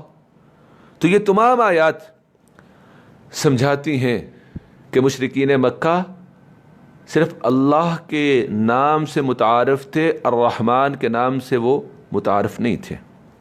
جیسا کہ سورہ فرقان میں اللہ رب العالمین فرماتے ہیں وَإِذَا قِيلَ لَهُمُ اسْجُدُوا لِلرَّحْمَنِ قَالُوا وَمَا الرَّحْمَنُ أَنَسْجُدُ لِمَا تَأْمُرُنَا وَزَادَهُمْ نُفُورًا، کہ جب انہیں کہا جاتا ہے کہ تم رحمان کو سجدہ کرو تو وہ کہتے ہیں وَمَا الرَّحْمَنُ، رحمان کون ہے؟ ہم تو نہیں جانتے رحمان کو۔ اللہ کو جانتے تھے وہ۔ رحمان جو اللہ کا صفاتی نام ہے اور اللہ کا اسم علم بھی ہے، وہ نہیں جانتے تھے۔ وہ کہتے تھے وَمَا الرَّحْمَنُ، رحمان کون ہے؟ أَنَسْجُدُ لِمَا تَأْمُرُنَا، کیا ہم اس کو سجدہ کر دیں جس کو سجدہ کرنے کا آپ ہمیں حکم دے رہے ہیں؟ وَزَادَهُمْ نُفُورًا، رحمان کا لفظ سن کے ان کی نفرت اور بڑھ جاتی تھی۔ اور سورہ انبیاء میں اللہ کیا فرماتے ہیں وَهُمْ بِذِكْرِ الرَّحْمَنِ هُمْ كَافِرُونَ، اور یہی کافر ہی تو وہ لوگ ہیں کہ جو رحمان کے ذکر سے انکاری ہیں۔ تو رحمان کے حوالے سے دو باتیں ہم نے جانی کہ ایک تو یہ اللہ کا صفاتی نام ہے، لیکن اللہ کے صفاتی نام میں سے یہ وہ نام ہے جو بطور اسم علم بھی اللہ نے اس کو بیان فرمایا ہے۔ اور دوسری بات یہ کہ رحمان کے لفظ سے اسلام نے اور قرآن نے لوگوں کو متعارف کروایا، اس سے پہلے لوگوں کو اس کا تعارف جو ہے وہ حاصل نہیں تھا۔ اب الرحمن اور الرحیم ان دونوں کا مادہ رحمت ہی ہے، لیکن دونوں کے اندر فرق ہے۔ الرحمن کے اندر اللہ کی وہ رحمت ہے جو ہجان خیز ہے، جو ہر تک پہنچ رہی ہے، وہ اللہ کا ماننے والا ہو یا نہ ماننے والا ہو، اس کی بہت تیزی ہے، ہجان خیزی ہے اس کے اندر، ہر ایک کو مل رہی ہے۔ اس لیے کہا جاتا ہے کہ اللہ کی صفت رحمت جو دنیا کے حوالے سے ہے کہ جس میں ہر ایک انسان کو رحمت مل رہی ہے، اس کا ذکر الرحمن کے اندر ہے۔ اس لیے مفسرین یہ بات لکھتے ہیں الرحمن فی الدنیا، اللہ دنیا کے اندر کیا ہے؟ الرحمن ہے۔ اور یہی رحمت ہے کہ جس رحمت کے ذریعہ سے اللہ رب العالمین نے میاں بیوی کے رشتوں کو مضبوط کیا۔ اللہ قرآن میں فرماتے ہیں وَجَعَلَ بَيْنَكُمْ مَوَدَّةً وَرَحْمَةً، یہی رحمت ہی ہے کہ جس کے ذریعہ سے انسان کی اولاد اپنے ماں باپ کے سامنے مطیع و فرما بردار ہو جاتی ہے۔ اللہ فرماتے ہیں وَاخْفِضْ لَهُمَا جَنَاحَ الذُّلِّ مِنَ الرَّحْمَةِ، یہ رحمت ہی ہے کہ اس رحمت کے ذریعے سے اللہ رب العالمین بندوں میں سے کچھ بندوں کو ایک خاص مقام دیتے ہیں، اختصاص ملتا ہے، مختص کیا جاتا ہے۔ اللہ فرماتے واللہ یختص برحمتہ من یشاء، اور یہ رحمت ہی ہے کہ جس کی قدر و قیمت دنیا کے تمام جملہ ذخائر و دفائن خزانوں پوری دنیا کے مال و دولت کو اگر جمع کر لیا جائے، وہ مال و دولت جو زمین کی تہوں میں ہے، وہ مال و دولت جو زمین کے اوپر بسنے والے انسانوں کے قبضہ میں ہے، سب کو جمع کر لیا جائے تو اس سب کے مقابلے میں اللہ کی رحمت جو ہے وہ بہتر ہے۔ اللہ فرماتے ہیں وَرَحْمَةُ رَبِّكَ خَيْرٌ مِّمَّا يَجْمَعُونَ، یہ رحمت ہی ہے جس کی قدر و قیمت اس سب سے بہتر ہے جس کو تم جمع کرتے ہو۔ یہ رحمت ہی ہے جو اللہ نے خاص کی ہے اہل توحید کے لیے، نیک انسانوں کے لیے۔ ان رحمت اللہ قریب من المحسنین، یہ رحمت ہی ہے جو مومنوں کے لیے قرآن کی شکل میں کتاب ہدایت بن کے ظاہر ہوئی۔ اللہ فرماتے ہیں وَإِنَّهُ لَهُدًى وَرَحْمَةً لِّلْمُؤْمِنِينَ، اور یہ رحمت ہی ہے کہ اللہ نے اس رحمت کا ظہور جناب محمد الرسول اللہ صلی اللہ علیہ وآلہ وسلم کی شکل میں بھی فرمایا وَمَا أَرْسَلْنَاكَ إِلَّا رَحْمَةً لِّلْعَالَمِينَ، اور یہ رحمت ہی ہے کہ جسے مالک الملک نے اپنے اوپر لازم کر لیا ہے، جبکہ اس کے علاوہ کسی اور شے کا لازم ہونا اللہ کی ذات کے اوپر نقلاً یا عقلاً ملتا ہی نہیں ہے۔ آپ کہہ دیں کہ اللہ نے اپنے اوپر لازم، ہاں اللہ رزاق ہے، رزق دیتے ہیں، لیکن اللہ نے یہ لازم نہیں کیا کہ رزق دینا میرے اوپر لازم ہو چکا ہے۔ ہاں اللہ نے اپنے ذمہ ضرور لیا ہے وَمَا مِن دَابَّةٍ فِي الْأَرْضِ إِلَّا عَلَى اللَّهِ رِزْقُهَا، اللہ کے اوپر اس کو ذمہ داری ہے، لیکن وجوب اور فرض نہیں، صرف ایک ہی چیز ہے جس کو اللہ نے اپنی ذات کے اوپر خود سے واجب اور فرض کیا ہے، وہ کیا ہے؟ رحمت ہے۔ كَتَبَ عَلَى نَفْسِهِ الرَّحْمَةَ، کہ اللہ نے اپنے آپ پر رحمت کو جو ہے وہ لازم کر لیا ہے۔ اور حضرات، یہ رحمت ہی ہے کہ اللہ نے اپنی رحمت کا ایک حصہ اللہ نے زمین کے اندر بسنے والی تمام مخلوقات کے دلوں کے اندر ڈالا ہے، جس کی وجہ سے ایک چڑیا بھی اپنے بچے کو اپنے پروں کے اندر چھپا کے اس کی حفاظت کرتی ہے، اور ایک جانور بھی گائے اور بکری بھی اپنے بچے کے اوپر رحمت اور شفقت کرتی ہے، اور انسان بھی اپنے بچوں کے اوپر رحمت اور شفقت کرتے ہیں۔ تو الرحمن اللہ کی وہ صفت رحمت ہے جس کے اندر ہیجان ہے، جس کے اندر بہت وسعت ہے، اور جس سے ہر ایک انسان جو ہے وہ مستفید ہو رہا ہے، چاہے وہ اللہ کا ماننے والا ہو یا اللہ کا نہ ماننے والا ہو۔ اس کے بعد الرحیم ہے۔ الرحیم کا مادہ بھی رحمہ سے ہی بنا ہے، اور اس کا رحمان کے ساتھ بڑا تعلق ہے۔ آپ قرآن کریم کا مطالعہ کرتے ہیں، آپ کو اللہ کے بہت سے اسماء و صفات جو ہیں وہ قرآن کریم کے اندر ملتے ہیں، لیکن آپ کو ہر ایک کے درمیان واو عاطفہ کے طور پہ ملے گی۔ جیسا کہ اللہ رب العالمین نے سورہ حشر کی آخری آیات کے اندر بیان فرمایا هو اللہ الخالق البارئ المصور الغفار القہار الوہاب، آپ کو درمیان میں ایک فاصلہ ملے گا، لیکن یہ دو رحمت کے نام ایسے ہیں کہ اللہ نے ان کے درمیان کوئی فاصلہ نہیں رکھا۔ الرحمن الرحیم دونوں کو ایک ہی جگہ پہ اللہ نے بیان فرمایا، دونوں خصوصیات اللہ نے ایک ہی جگہ پہ بیان فرمائی، جبکہ وہاں اگر واو عاطفہ نہیں بھی ہیں لیکن اللہ نے اپنی الگ الگ خصوصیت بیان کی۔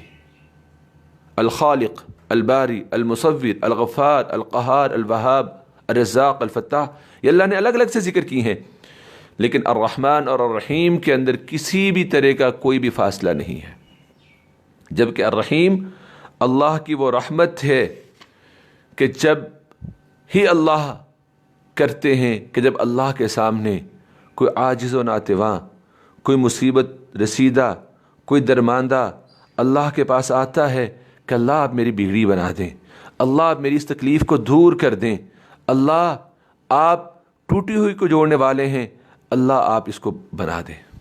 اور یہ اللہ کی رحمت وہ رحمت ہے جو اللہ نے خاص کی ہے آخرت کے لیے۔ اللہ رب العالمین فرماتے ہیں وَكَانَ بِالْمُؤْمِنِينَ رَحِيمًا، اللہ مومنوں کے اوپر رحمت کرنے والے ہیں، اور قیامت کے دن اللہ رب العالمین اہل ایمان کے اوپر جو رحمت کریں گے وہ اللہ کی صفت الرحیم کا جو ہے وہ ایک خاصہ ہے، اور اللہ کی صفت رحیم کی شکل میں جو ہے وہ سامنے آئے گی۔ تو یہ تو تھے اسماء و صفات کے حوالے سے بسم اللہ الرحمن الرحیم کے اندر اللہ کے جو 3 نام آئے تھے ان کا تعارف۔ اس کے بعد ہم آگے چلتے ہیں سورہ فاتحہ کے اندر، اور سورہ فاتحہ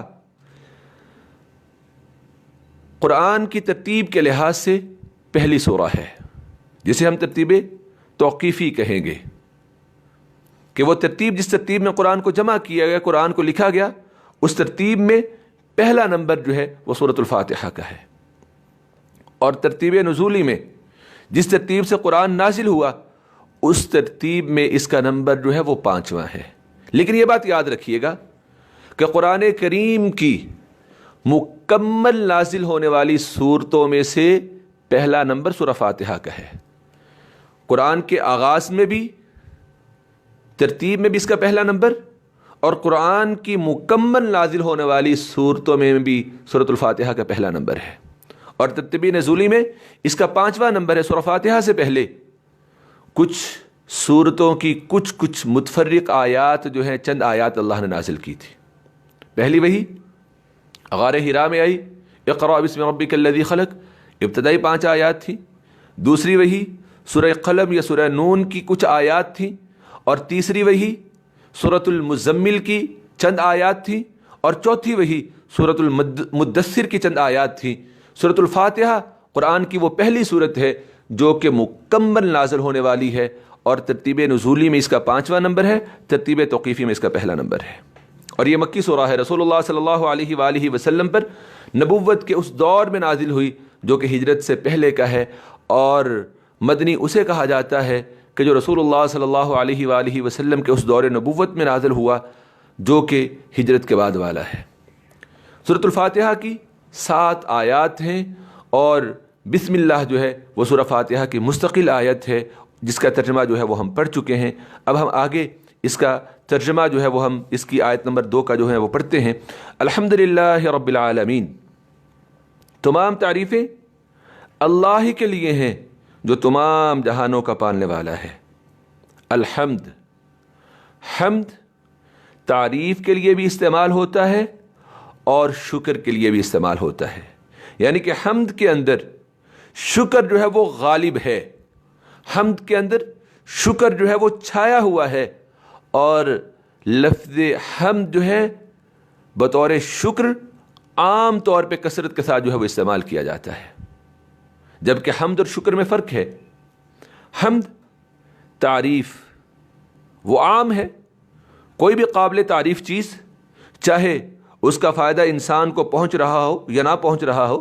مثال کے طور پہ ایک پھول ہے، وہ بہت خوبصورت، بہت بھلا لگ رہا ہے، لیکن انسان کے کسی کام کا نہیں ہے، اس کی خوشبو بھی نہیں ہے، استعمال میں بھی نہیں ہے، اس نے کھلنا ہے، کھلنے کے بعد اس نے خشک ہو جانا ہے اور اس نے گر جانا ہے، جھٹ جانا ہے، لیکن تعریف اس کی بھی کی جاتی ہے۔ جبکہ شکر اس میں ہوتا ہے کہ جو کسی خاص ذات کے متعلق ہو اور اس میں انعام اور احسان کا بھی ذکر ہو۔ اللہ رب العالمین کی جب ہم کہیں گے الحمدللہ، تمام تعریفیں اللہ کے لیے ہیں، تو مطلب یہ ہوگا کہ تمام تعریفیں بھی اللہ کے لیے ہیں اور کل شکر بھی اللہ کے لیے ہے۔ دونوں چیزیں اس کے اندر. اسی لیے تو رسول اللہ صلی اللہ علیہ وآلہ وسلم نے وہ تمام دعائیں، وہ تمام اوقات، وہ تمام کام جس میں انسان اللہ کی نعمتوں سے مستفید ہو رہا ہوتا ہے، ان دعاؤں کے آغاز میں لفظ الحمد کو ذکر کیا ہے. کھانا کھاتے ہیں، اللہ کی طرف سے انسانوں کے اوپر خاص انعامات ہیں، انسان کا پیٹ بھرتا ہے. کھانا کھانے کے بعد جتنی بھی دعائیں ہیں، سب دعاؤں کے شروع میں کیا ہے؟ الحمدللہ، الحمدللہ الذی اطعمنی ھذا الطعام ورزقنیہ من غیر حول منی ولا قوة، الحمدللہ الذی اطعم وسقا وسبغہ وجعل لہ مخرجا، الحمدللہ الذی اطعمنی وسقانی وجعلنی من المسلمین. آپ واش روم میں جاتے ہیں، آپ کی طبیعت فریش ہوتی ہے، فرت ہوتی ہے، جو بوجھ ہوتا ہے جسم کے اندر، پیٹ کے اندر، وہ نکلتا ہے. آپ باہر نکل کے کیا دعا کرتے ہیں؟ غفرانک الحمدللہ الذی اذھب عنی العطا وعافانی. اور جب آپ بیدار ہوتے ہیں، بیداری موت، نیند موت کی کیفیت اور کمزوری کی علامت. جب آپ بیدار ہوتے ہیں، دوبارہ آپ کو زندگی ملتی ہے، آپ کیا دعا کرتے ہیں؟ الحمدللہ الذی احیانا بعدما اماتنا والیہ النشور. تو حمد عام ہے، شکر خاص ہے، لیکن لفظ الحمد اس میں تمام تعریفات بھی آ گئی اور ہر طرح کا شکر بھی آ گیا. اور یہ لفظ الحمد جو ہے، اس کے اندر شکر کا عنصر جو ہے وہ زیادہ ہے، اور یہ لفظ الحمد جو ہے وہ شکر کے اوپر چھایا ہوا ہے. الحمدللہ رب العالمین. تمام تعریفیں اللہ کے لیے ہیں، وہ بالواسطہ ہوں یا بلا واسطہ ہوں. کس اللہ کے لیے؟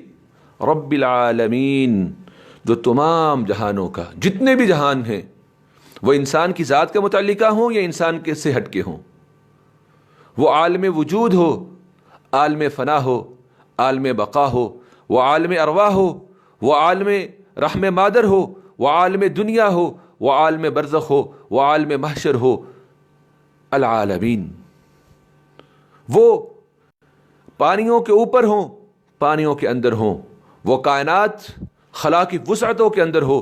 جہاں جہاں کوئی بھی عالم موجود ہے، رب ہے، اس کو پالنے والا ہے. اب رب تین معنوں میں آتا ہے.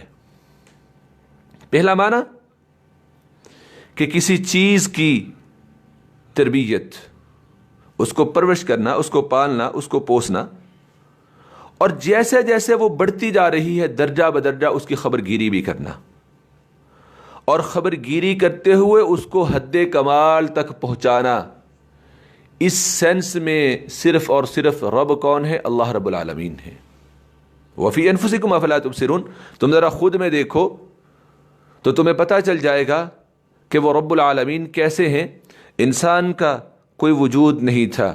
اللہ رب العالمین قرآن کریم کے اندر بیان فرماتے ہیں: هل أتى على الإنسان حين من الدهر لم يكن شيئا مذكورا إنا خلقنا الإنسان من نطفة أمشاج نبتليه فجعلناه سميعا بصيرا إنا هديناه السبيل إما شاكرا وإما كفورا.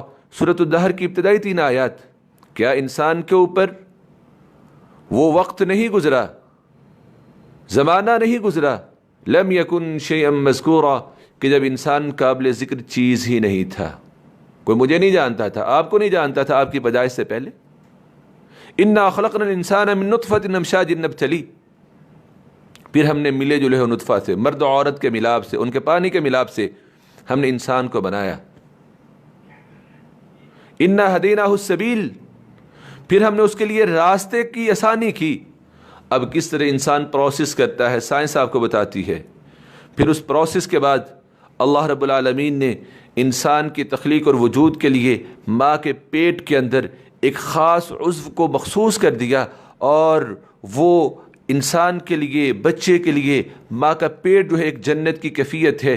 کس طرح اللہ رب العالمین نے درجہ بدرجہ خبر گیری کی. ثم خلقنا النطفة علقة فخلقنا العلقة مضغة فخلقنا المضغة عظاما فكسونا العظام لحما ثم انشأناه خلقا آخر فتبارك الله احسن الخالقین.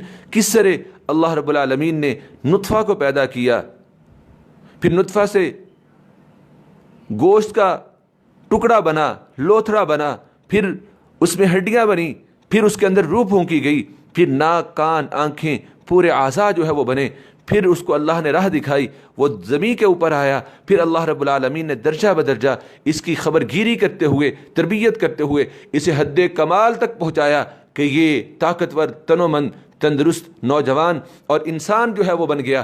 اور پھر اس کے بعد اللہ رب العالمین نے اس کو دوبارہ اوندا کر دیا اور دوبارہ جو ہے اعضاء و قوا کے اندر وہی بچے جیسا بن گیا۔ اسے کہا جاتا ہے رب۔ اور یہ کس کا خاصہ ہے؟ یہ صرف اور صرف اللہ کا خاصہ ہے۔ رب کا دوسرا معنی کیا ہے؟ رب کا دوسرا معنی یہ ہے کہ صرف تربیت، یعنی کہ صرف پرورش کرنے والا، اور مالک کے معنوں میں بھی آتا ہے، جیسا کہ سورہ یوسف کی آیت نمبر 41 میں ہے، فَأَمَّا أَحَدُكُمَا فَيَسْقِي رَبَّهُ خَمْرًا۔ جب حضرت یوسف علیہ السلام سے ان کے ساتھ جیل میں قید ان کے دو ساتھیوں نے خوابوں کی تعبیر پوچھی تھی، تو انہوں نے تعبیر بتاتے ہوئے یہ بات بتائی تھی کہ تم میں سے ایک جو ہے وہ اپنے رب کو، یعنی کہ اپنے مالک کو شراب پلائے گا، یعنی کہ اسے آزادی ملے گی۔ اور رب کا تیسرا معنی صرف مالک کے معنی میں آتا ہے، اس میں پرورش کی بات نہیں آتی۔ رب المال، رب البیت، رب الفرس، یہ ساری چیزیں رب کے معنی میں آتی ہیں۔ تو رب تین معنوں میں ہے۔ پہلا معنی کیا ہے؟ کسی چیز کی تربیت اور درجہ بدرجہ خبر گیری کرتے ہوئے اس چیز کو حد کمال تک پہنچانا، جو اس کے لیے ماحول چاہیے تھا، جو اس کے لیے خوراک چاہیے تھی، جو اس کے لیے ضروریات تھیں، وہ ان تک پہنچانا۔ اس معنی میں اس کائنات میں صرف ایک ہی رب ہے، وہ اللہ کی ذات واحد ہے۔ دوسرا، تربیت پرورش کرنے والا، مالک، خیال نہیں کرتا، کمال تک نہیں پہنچاتا، پرورش کرتا ہے اور مالک ہے۔ اور تیسرا اس کا معنی صرف مالک کے معنی میں، رب المال، بس کوئی تربیت نہیں، کوئی پرورش نہیں ہے، بس خیال کرتا ہے، نگرانی کرتا ہے، رب المال، مالک ہے اس کا۔ تو الحمدللہ رب العالمین، تمام تعریفیں اللہ ہی کے لیے ہیں، العالمین، جو تمام جہانوں کا رب ہے، جو تمام جہانوں کا مالک ہے۔ الرحمن، بڑا ہی مہربان، الرحیم، نہایت رحم والا۔ آیت نمبر 4، مالک یوم الدین، وہ مالک ہے بدلے کے دن کا، جزا و سزا کے دن کا، انصاف کے دن کا۔ اور قیامت کے دن کی ملکیت کی تخصیص کا یہ مطلب نہیں ہے کہ باقی دنوں کی ملکیت کی نفی کی گئی ہے، بلکہ اب یہاں پہ اضافت کر دی گئی ہے کہ یوم الدین، قیامت کے دن کا مالک۔ اب اس کا یہ مطلب نہیں ہے کہ اللہ رب العالمین باقی دنوں کا مالک نہیں رہا، باقی دنوں کا مالک بھی وہ اللہ ہی ہے، لیکن اس قیامت کے دن کی جب اضافت کی گئی تو یہ واضح کر دیا گیا کہ دنیا کے اندر تو ڈائریکٹ اور انڈائریکٹ ہر انسان کسی نہ کسی حوالے سے اپنی ملکیت جتاتا رہتا ہے، اپنی ملکیت جتاتا رہتا ہے۔ حقیقی مالک تو اللہ ہیں، لیکن مجازی مالک بھی دنیا کے اندر بہت سے انسان ہوتے ہیں۔ مگر قیامت کا دن وہ واحد دن ہے کہ جس دن حقیقی طور پہ صرف اللہ ہی مالک ہوں گے اور کوئی مالک نہیں ہوگا۔ اس لیے یہاں پہ ملکیت کی اضافت کس کی طرف کی گئی؟ قیامت کے دن کی طرف، کہ وہ قیامت کے دن اللہ فرماتے ہیں یوم یقوم الروح والملائکۃ صفا لا يتکلمون الا من اذن له الرحمن وقال ثوابا، جس دن روح الامین، حضرت جبرائیل امین اور دیگر فرشتے سب باندھے ہوئے کھڑے ہوں گے تو کوئی بول نہ سکے گا مگر وہ جس کو رحمان اجازت بخشیں، اور اس نے بھی صرف درست بات ہی کہی ہوگی۔ اور فرمایا وخشعت الاصوات للرحمن فلا تسمع الا ہمسا، اور اس دن قیامت کے دن رحمان کے سامنے آوازیں پست ہو جائیں گی تو تم آہٹ کے سوا کوئی بھی آواز نہیں سن سکو گے۔ اللہ فرماتے ہیں یوم یأتی لا تکلم نفس الا باذنہ فمنہم شقی وسعید، جب وہ دن آ جائے گا تو کوئی نفس اللہ کے حکم کے بغیر بول بھی نہیں سکے گا، پھر ان میں سے کچھ بدبخت ہوں گے اور کچھ نیک بخت ہوں گے۔ مالک یوم الدین، وہ مالک کہ رسول اللہ صلی اللہ علیہ وآلہ وسلم نے فرمایا، صحیح بخاری اور صحیح مسلم میں حضرت ابو ہریرہ رضی اللہ تعالی عنہ سے روایت ہے،